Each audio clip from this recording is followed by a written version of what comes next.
कधी कधी आपण खूप मेहनत करतो, पण आपल्याला ते फळ मिळतच नाही. मग आपल्याला वाटतं आपलं खूप नशीब खराब आहे. आणि दुसऱ्यांचं खूप चांगलं.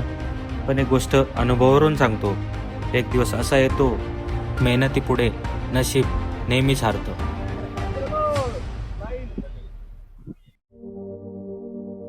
फायनली पाहिलं, ब्लॉग सुरू करायच्या आधीच रस्ता बंद केला यांनी. कसं काय करावं, कसं काय व्लॉगिंग करावे, काही कळा ना मला आता. जाऊ द्या. नमस्कार, स्वागत आहे तुमचा एक नवीन व्लॉगमध्ये. आपण चालू करतोय, म्हणजे चालू केली ॲक्च्युली. एक व्हिडिओ तर टाकला आहे. आपण मागच्या आठवड्यात गेलो होतो दुर्ग भंडारला, आणि आता हा संडे आपण जातोय मार्कंडेश्वर फोर्टला, जिथे मार्कंडेय ऋषींचं एक प्रसिद्ध मंदिर आहे आणि इतिहासकालीन गड पण आहे. आपण आज तिकडे जातोय, नाशिकमधून निघतोय आणि फायनली आपल्या व्लॉगची सुरुवात झाली आहे. म्हणजे कधीच निघालो आहे मी. मॅडमला घेतलं, ह्या आमच्या मॅडम मानलेल्या बहीणच आहे आमच्या, त्यांना घेतलं. मॅडम राहतात एकदम कानाकोपऱ्यात. त्यांना तिथून उचललं म्हणजे गाडीवर बसवलं आणि आता निघालोय. इथून काहीतरी 50 किलोमीटर आहे स्टार्टिंग पॉईंट. मग आपण आता थोड्याशा गप्पा मारूयात गाडीवरच. 50 किलोमीटर एकटा तरी काय बोलणार आहे, नाही का. तोपर्यंत तुम्ही व्लॉग बघत राहा.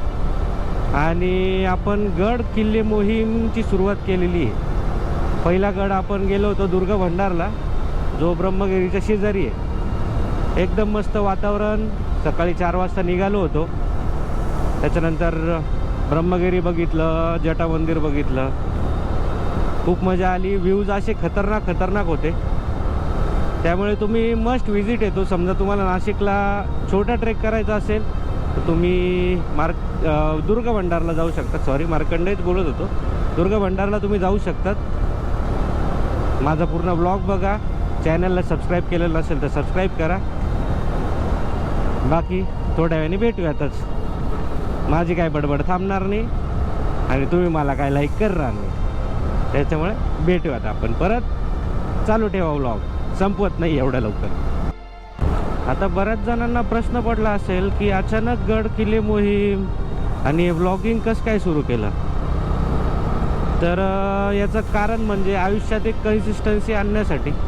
आपण एक जे ध्येय घेऊन चाललो आहे ते पूर्ण करण्यासाठी. माझं ध्येय हे नाहीच आहे की माझे सबस्क्रायबर वाढले पाहिजे, मला यूट्यूबकडून पैसे मिळाले पाहिजे.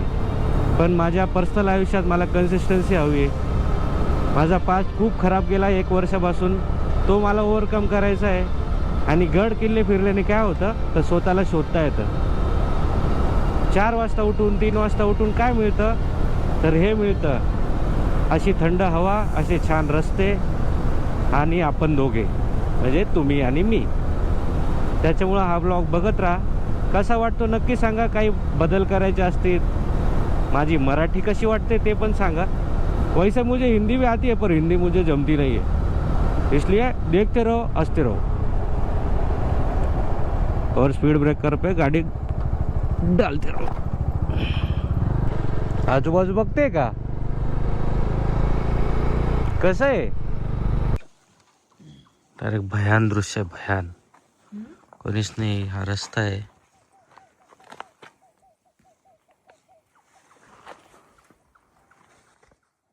निसर्ग पर्यटन वास्तव्य एवढी फाटली आता.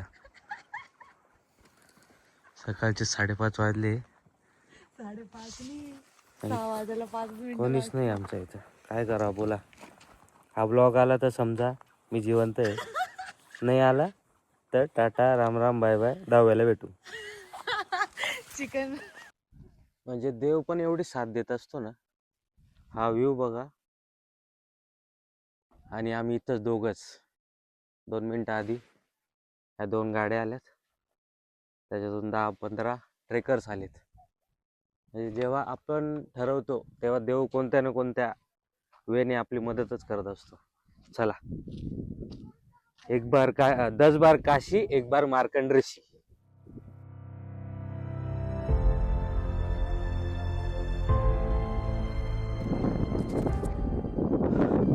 मार्कंड फोर्ट हा 12व्या 13व्या शतकात बांधला गेला. म्हणजे अजून पोचलो तर नाहीये, पण तुम्ही नजारा तर बघू शकता. 12व्या 13व्या शतकात बांधला गेला होता. नंतर तो मुघलांनी जिंकला. आणि हा असा किल्ला आहे जो सह्याद्रीच्या पर्वतरांगेत येतो. अतिशय सुंदर आणि ट्रेकर्ससाठी खूप महत्त्वाचा आणि आवडता विषय म्हणजे मार्कंड पर्वत. तर व्लॉगर्स आणि हे खूप याला प्राधान्य देतात इकडे ट्रेक करण्यासाठी. म्हणजे हा व्ह्यू तर तुम्ही बघूच शकता. त्याच्यामुळे तुम्हाला तर कळतच असेल माझं म्हणणं.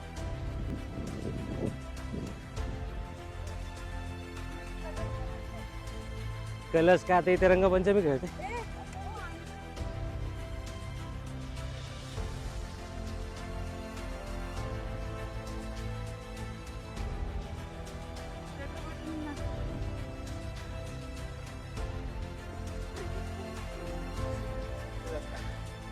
ट्रेकला यायचं तर स्टॅमिना तर वाढवावं लागेल.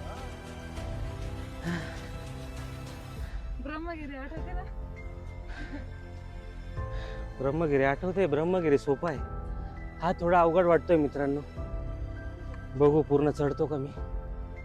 वाटत तर नाहीये, पण तुमच्या हिंमतीमुळे चढूनच जाईल. अशा लोखंडी पायऱ्या बनवल्या आहेत. मला एकच प्रश्न पडतो की एवढ्या वर यांनी आणल्या कस काय असते. हा एवढ्यावर मंदिर बांधलेलं आहे. हा मंदिर म्हणजे सोपं नाही ते. एवढे दगडवरती कसं काय चढवली याच्यावर विचार करा. कमाल आहे जे पण हे बनवतात. धन्यवाद. पूर्ण चढाई करून आल्यानंतर पायऱ्या बनवलेल्या आहेत. नंतर अशी सपाटीची जमीन लागते. पुढे पण दगडाचं काम केलेलं आहे. म्हणजे मनुष्यांनीच बनवलेलं आहे, पण चांगलं आहे. आणि एवढी गँग मागे भेटली म्हणजे सुरुवातीला ती हिंमतच नव्हती ट्रेक चालू करायची. दोघंच असल्यामुळे पूर्ण अंधार. पण देव पण आपल्या कोणत्या ना कोणत्या रूपात येतोच. आणि फायनली एवढा होता ना की कोणी जरी येऊन आम्हाला भाव केला असतं ना, आम्ही तिथंच सुसाट सू केली असती. नाही अशी हे नाही वापरता ब्लॉग मध्ये.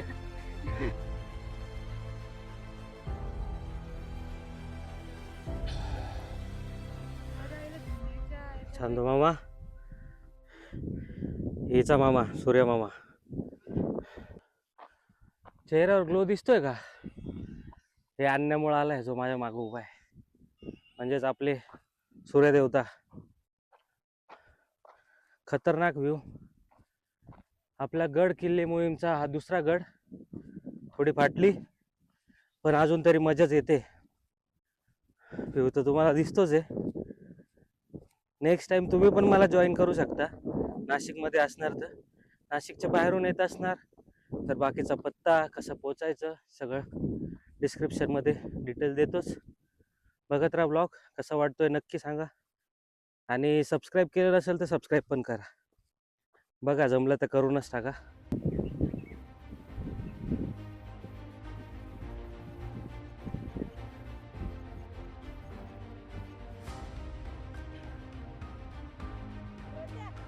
पूर्ण लाल दगडाची माती आहे आणि मला मोबाईल ठेवायला लावती.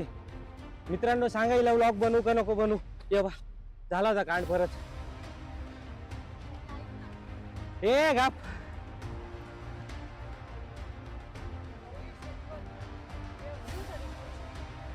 दे जीव देऊन टाक मग. हा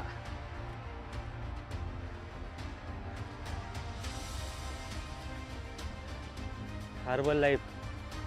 आपण ओरिजिनल लाईफ.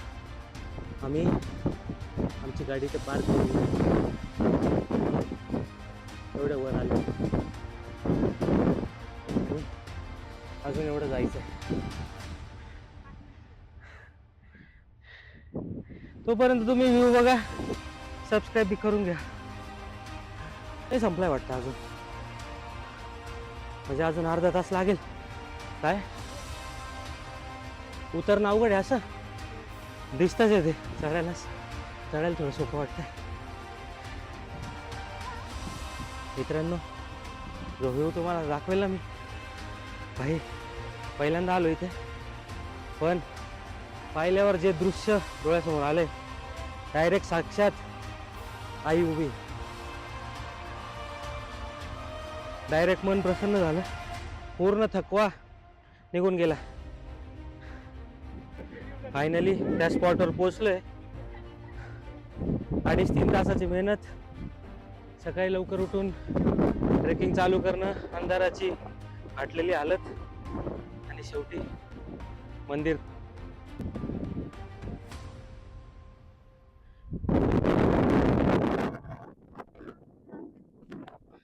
माझ्या मागे जे मंदिर दिसतंय ते मार्कंडेय ऋषींचं मंदिर आहे.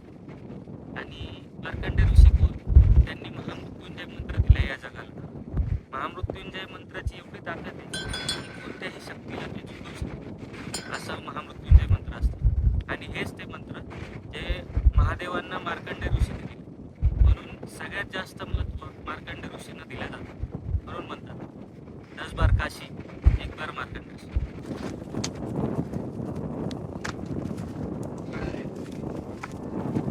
राक्षसचा वध केला होता. बरोबर. तर मग इथे या कुंडावर सगळं रक्त मासाचे आहे आणि बाबू प्रमुख होते. तर मग कोणी राहिले का?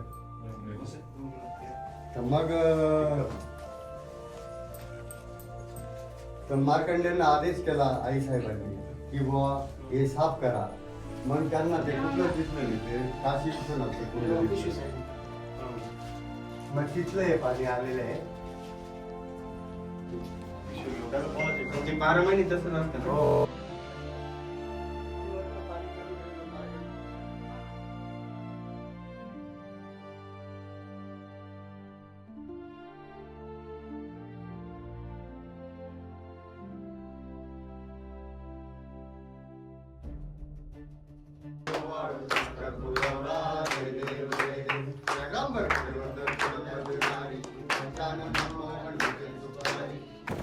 बाटलीवर बरी पण बाटलीमुळे जात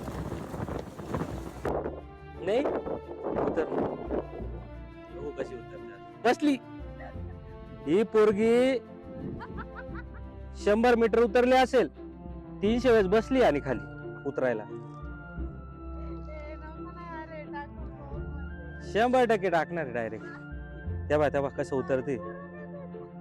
उद्या पोचू आम्ही डायरेक्ट खाली, असं वाटतंय आता. अशा प्रकारे आपल्या गड किल्ल्यामुळे दुसरा गड पण झालाय. आपण आलो तो मार्कंडेय गडावर.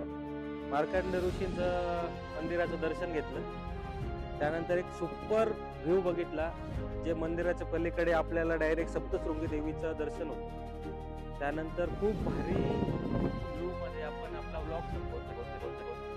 कसं वाटला व्लॉग नक्की सांगा.